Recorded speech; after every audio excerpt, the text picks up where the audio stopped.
we talked about battery low on Rafa's phone. Last time we've been 2 days ago we've been on what is it called, fashion trade show. Okay, we're going there. Let's go. No, yeah, fashion trade show, and Rafa haven't had charged his phone, and you can buy this like online tickets. Basically, it's like an app that you check in while you're in a train, and then get off the train, and you check out. And Rafa haven't had battery on his phone, so he still went into the train, and then he wanted to try. He was trying to charge his phone off of his MacBook, but it was too slow, and the ticket guy was just coming, and I'm saying to Rafa, there's the ticket guy. It was just a centimeter that the train just stopped at the next stop before the guy. He was basically the next person he would check, but Rafa just went over the train just in perfect timing to not get a ticket. That was beautiful. I was like, Simon step in, and because Simon was in front of me, so he exactly. It was a simple sacrifice, like turn the time back, like, oh, please take my first, take me first. take me first. I'm exemplary. No, action. New action.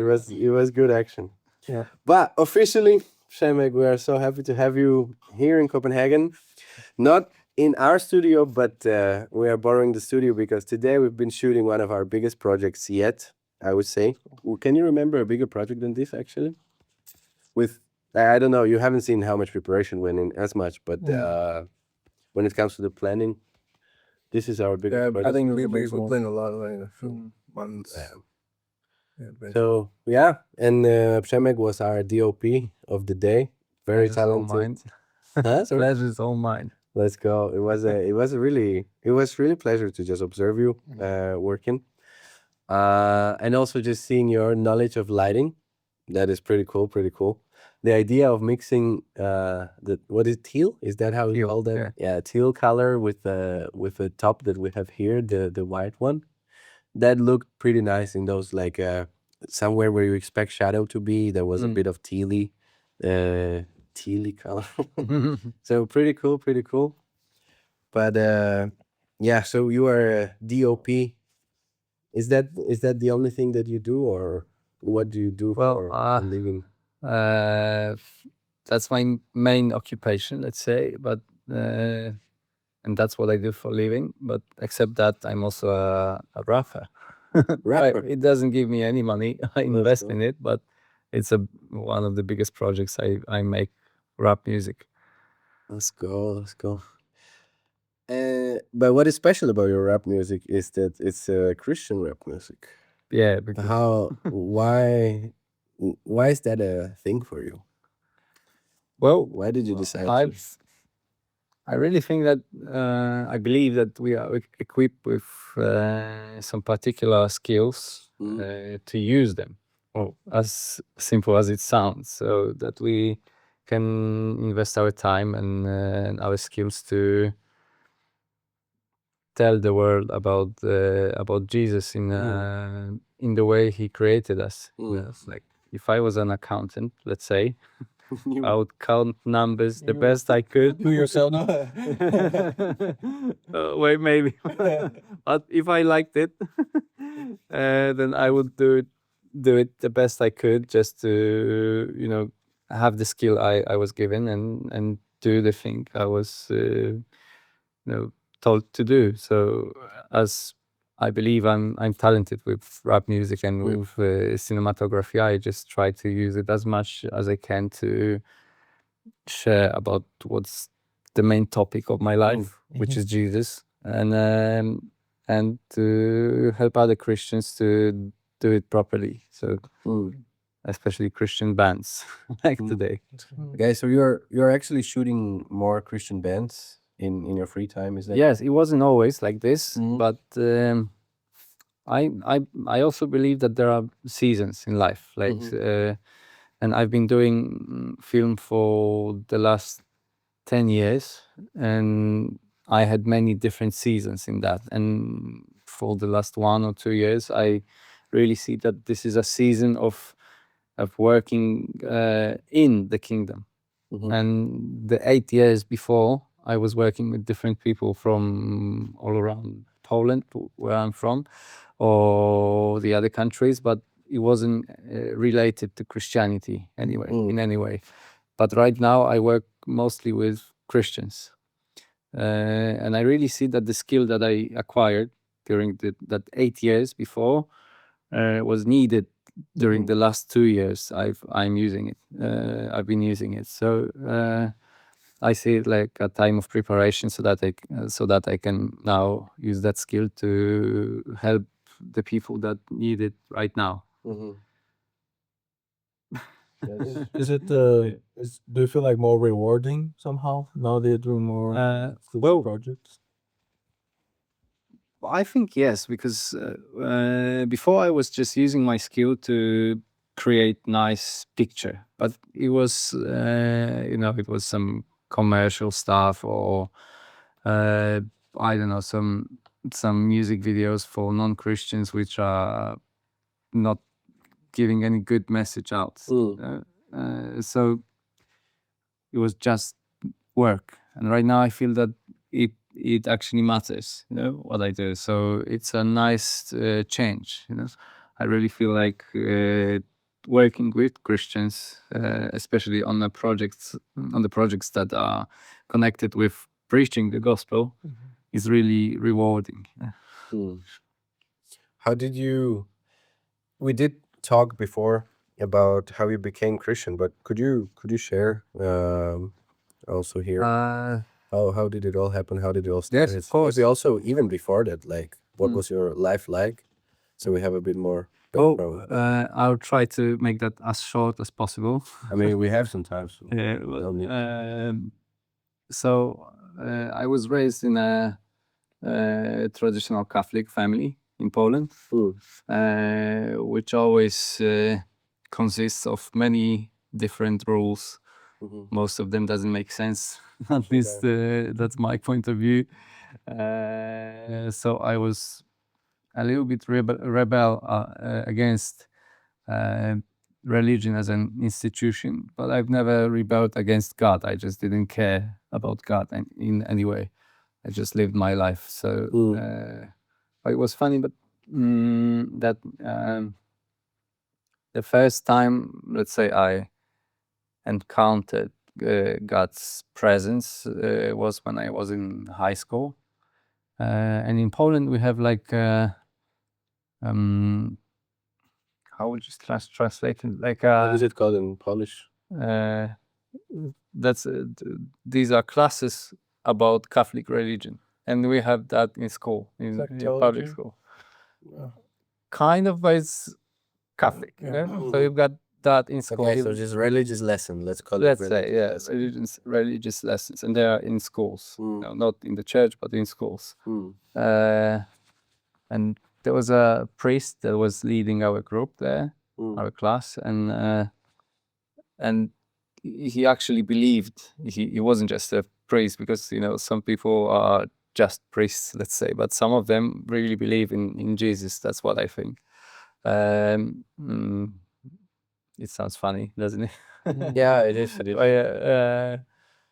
And he really believed, and he was also a psychologist, so he just could tell who is struggling with what, and he somehow saw that my rebellion is actually a search for God. So he really invested time in me, and he took me one day to a place where the Catholic gathered to pray in the Holy Spirit. And it was like 15 years ago. I was 18 back then, more or less, as far as I can remember. And that was a big thing, because I have never before seen anything like this, and God was moving there. There was like people were healed, the demons were cast out. That was hardcore, and I just went there like knowing nothing. So like, what's going on? And it was a big gathering, like 1,000 people in a big church. Oh, and it was Catholic. Yes. Okay, interesting. So at this point, I just realized that it's not a story. God is real. What I see is real. I was really touched by it. So I decided to change my life back then.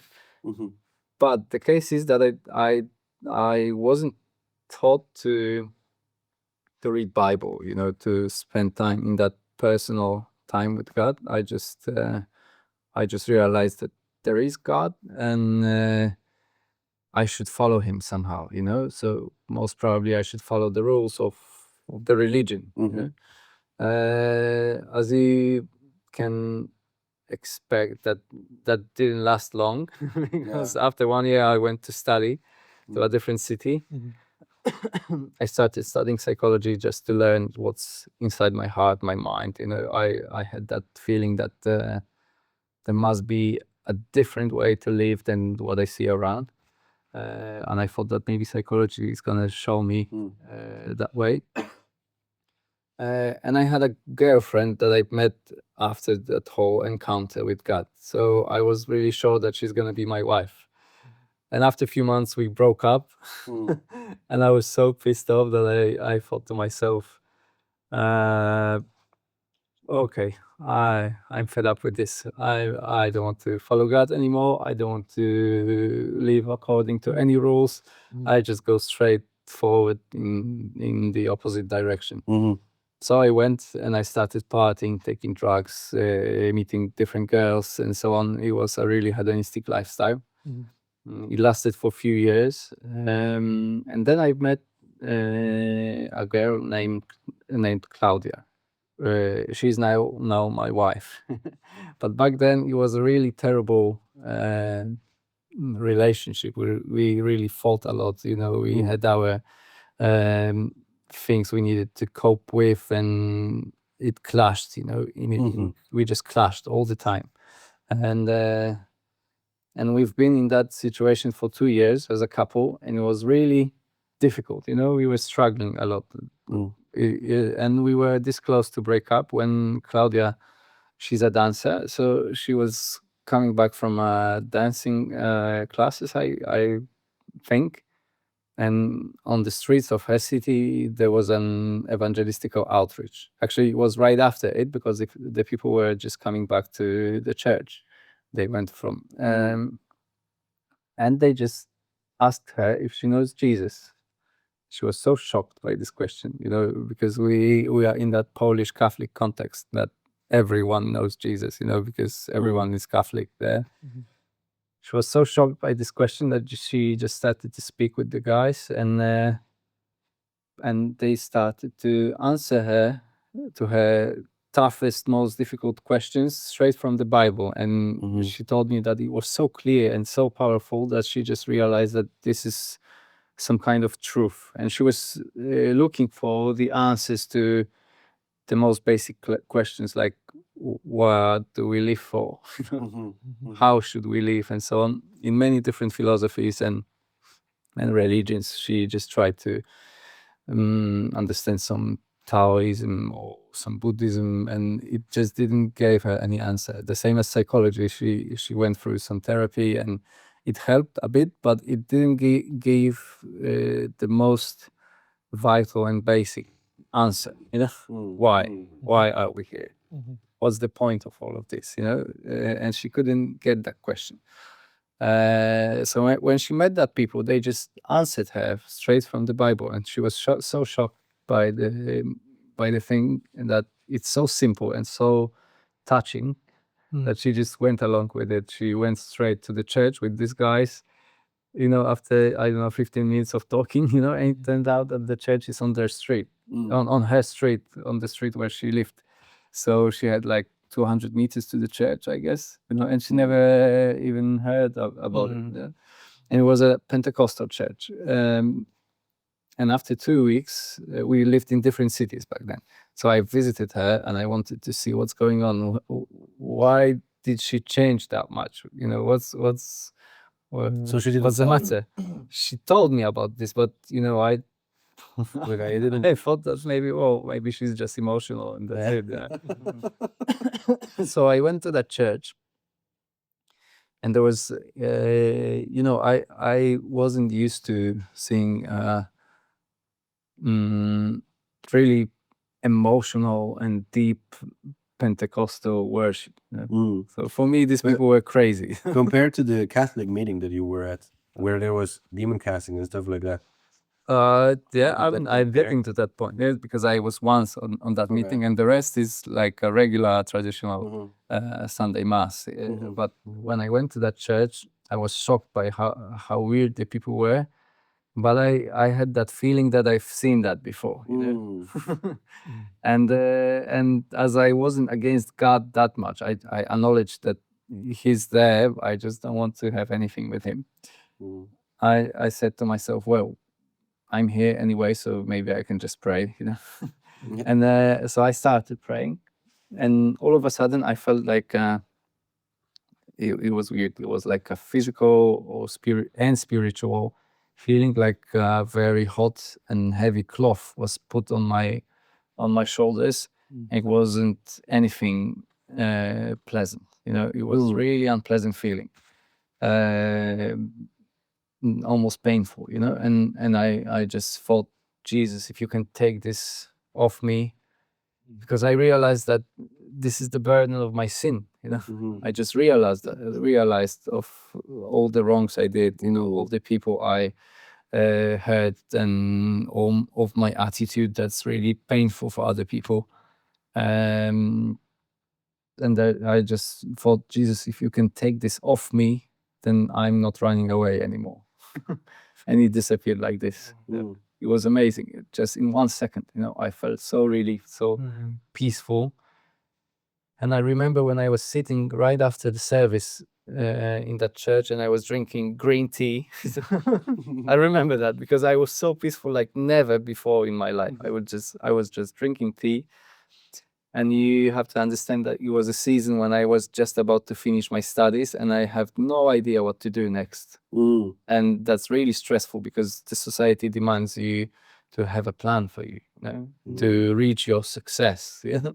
And I had no idea what I want to do. I just knew that I don't want to go to any work and work from 8 to 4, you know, or 9 to 5. I just didn't want to do it.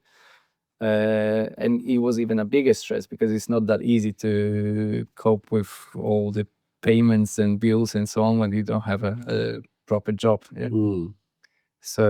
So I was just sitting there drinking that green tea and feeling so relieved, you know, so peaceful like never before. And I just realized that, well, it's the second time I encounter something like this. It's the second time I feel that God is real. So maybe this is the way, so I should just follow it. You know, I just can't lie to myself that, well, it's nice, but I can live my own life the way I want.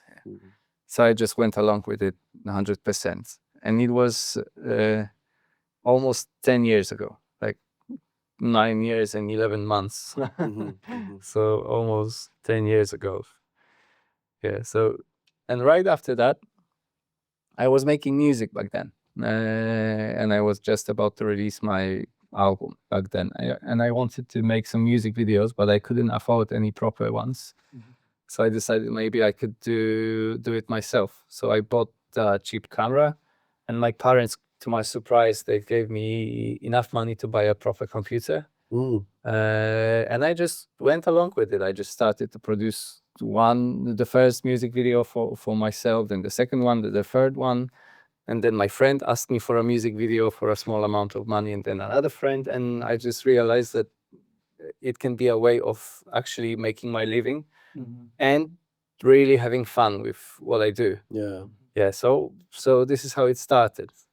It wasn't a success story that immediately I was the best, because I struggled a lot with learning stuff and, you know, getting clients, getting enough payment to actually make my living. It was a struggle. It needed a lot of trust, but I think God used that time to really work on my character, on you know, on trusting Him and to see how powerful He is and what He can do.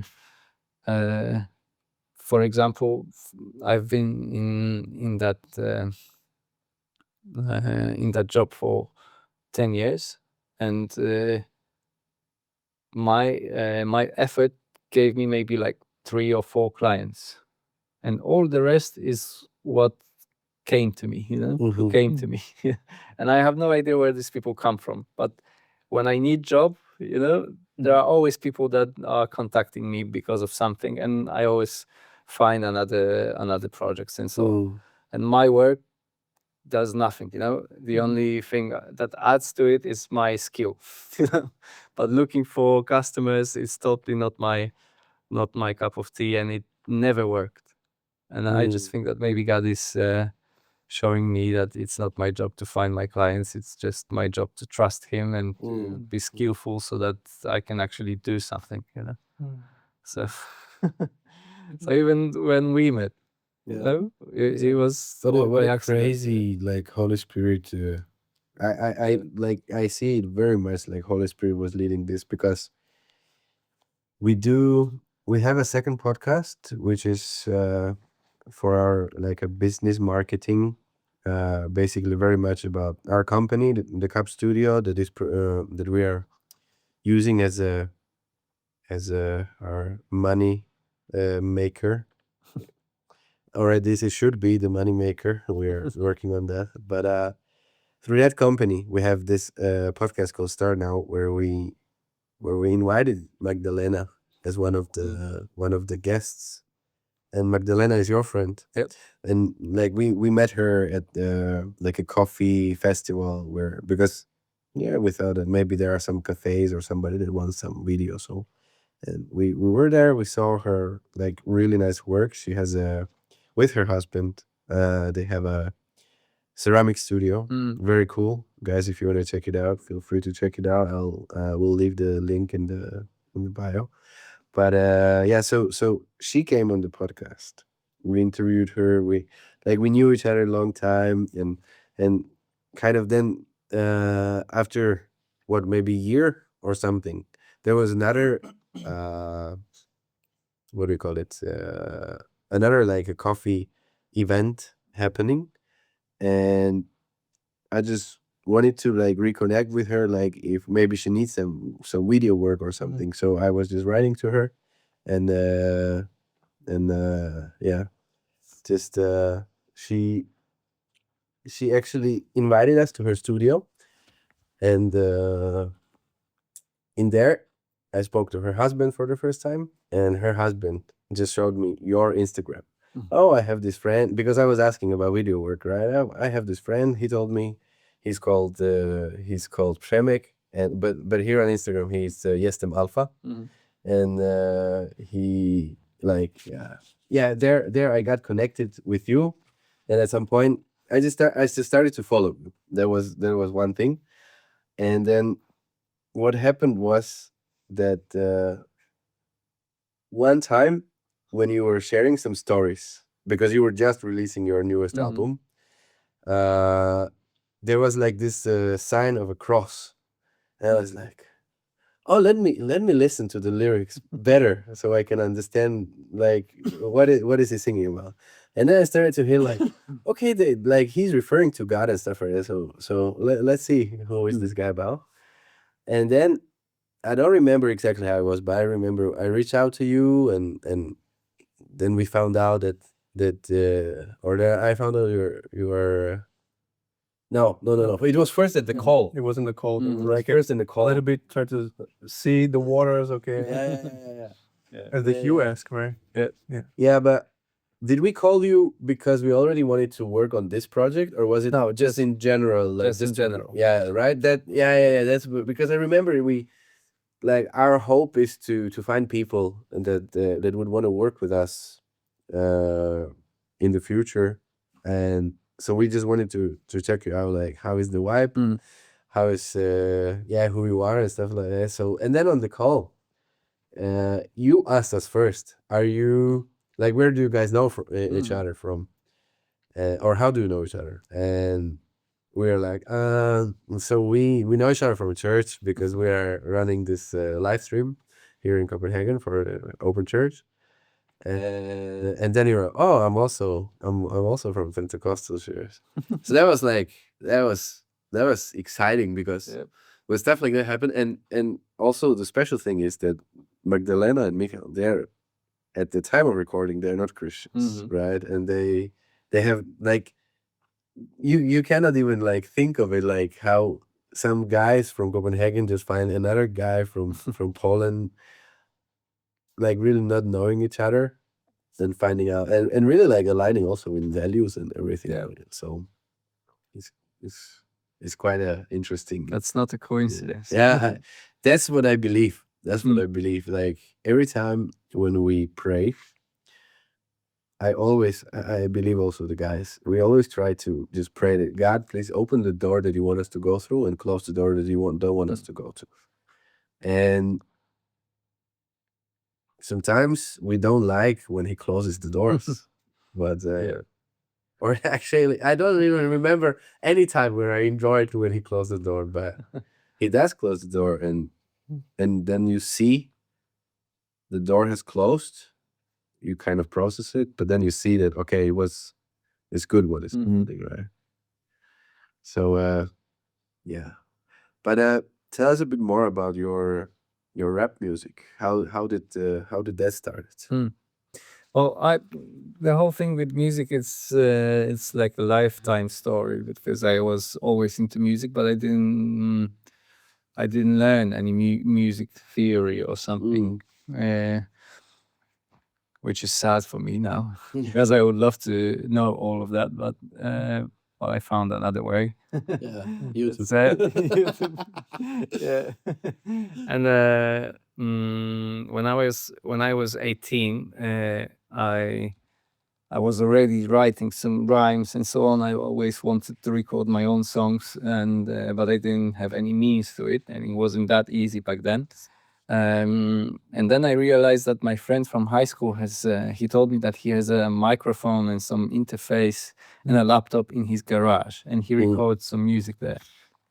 And he invited me, so I recorded my first track, which was terrible, terrible. It was wow, but I was so excited about it, you know, that I can actually create something, and that's my voice recorded, and I can just create, you know, and it's existing. At this moment, it exists, and I have it, you know.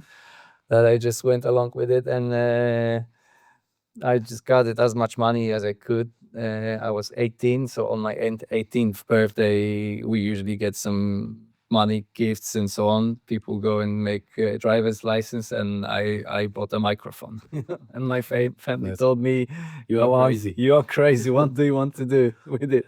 So I bought that microphone, that interface. I borrowed laptop from my mother. And I went to my basement, and there I started recording the first songs. And it went up pretty quickly. So like in 3 or 4 years later, I think I was that much of becoming really well known to the global Polish public. But there is always something that, like, I was missing the time or missing the target. So I was almost there, or almost at the right time, or almost famous. You know, it was almost all the time, and it got me really frustrated. Yeah. And it went along for a few years like this, and it was another point of my frustration till the point where I met Jesus, you know, because I always wanted to be a famous rap star.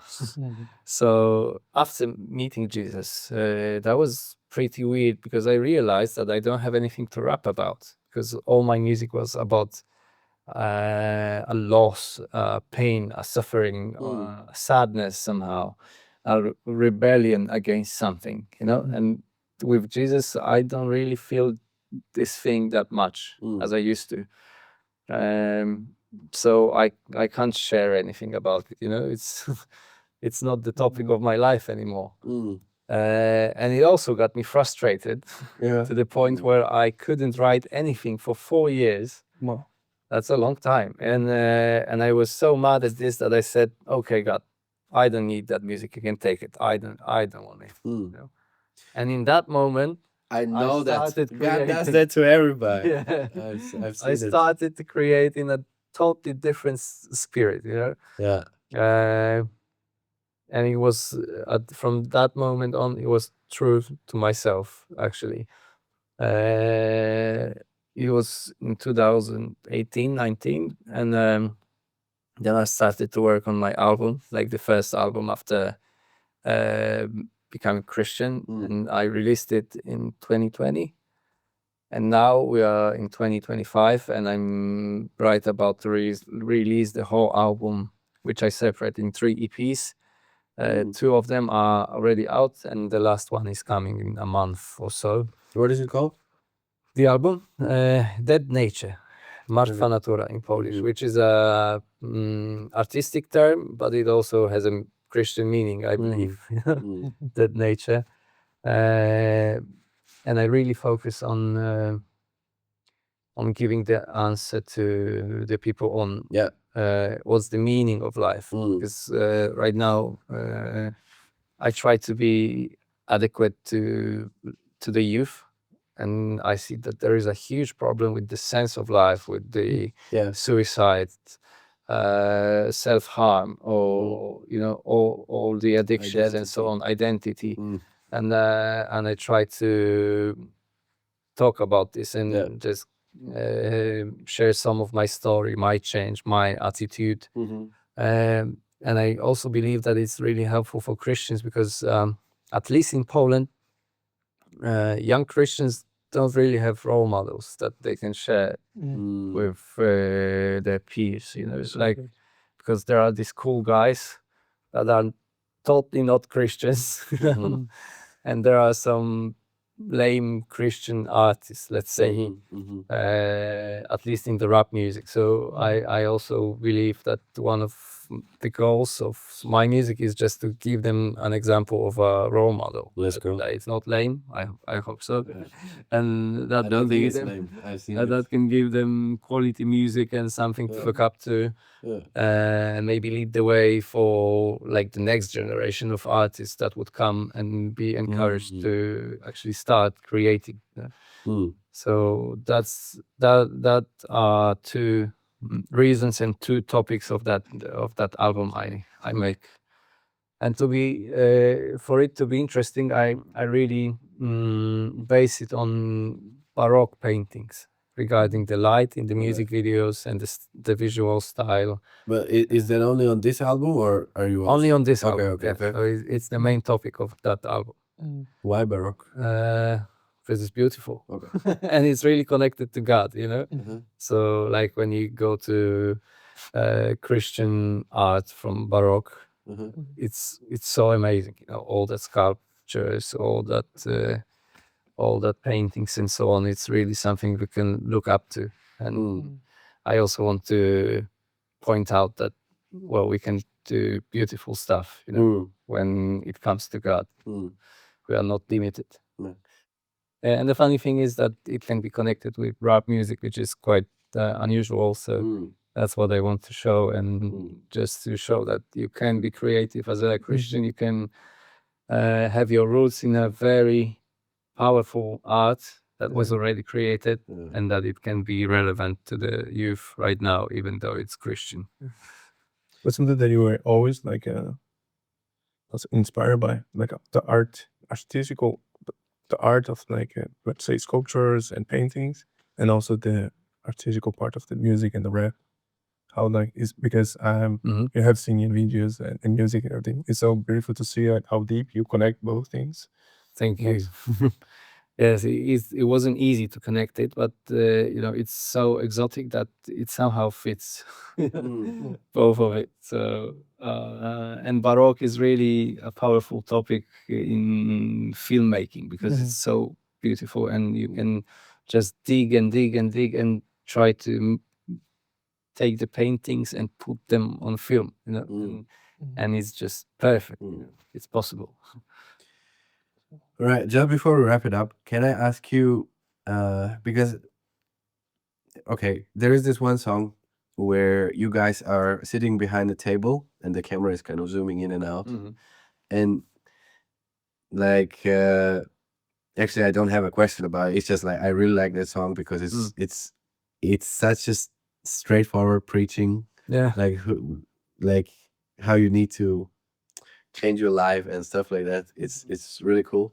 But maybe the question within this, the other guys that are rapping on are these actual like rappers from around Poland, or did they just, okay, because it kind of feels like, or you know, for somebody, it could feel like that it just, oh, these guys, like Przemek made them rappers because they're, you know, it's basically a preaching in rap. Yeah, but they are So- Christians. This is what they do, you know. Okay, so There's they one are guy called- artists themselves. Yes, one guy is called Kola, and he's like the role model of Polish Christian Alright. rapper, because Alright. he's been doing this for the last 20 years, and he really made the way for my generation of Christian rappers. And the other guy is roughly my age. His nickname is Mixer, and he's the best freestyler in Poland, and not Christian freestyler, the best freestyling artist in Poland when it comes to rap freestyle. Wow. And he's been doing this for another 20 years, and on the way he turned to Jesus. And now he's 100% really hardcore Christian. Wow. And he's just preaching all the time wherever and whenever he can.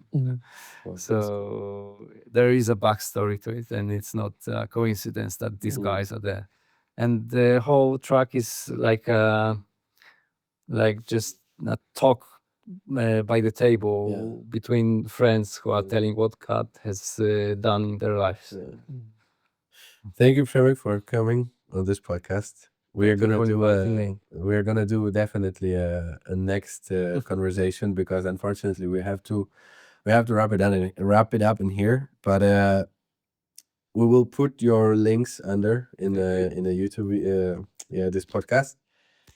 Thank you very much for coming. Thank you very much for doing the DOP today for us. And was a pleasure. guys, we'll see you in our next episode. Bye bye, everybody. Anyway.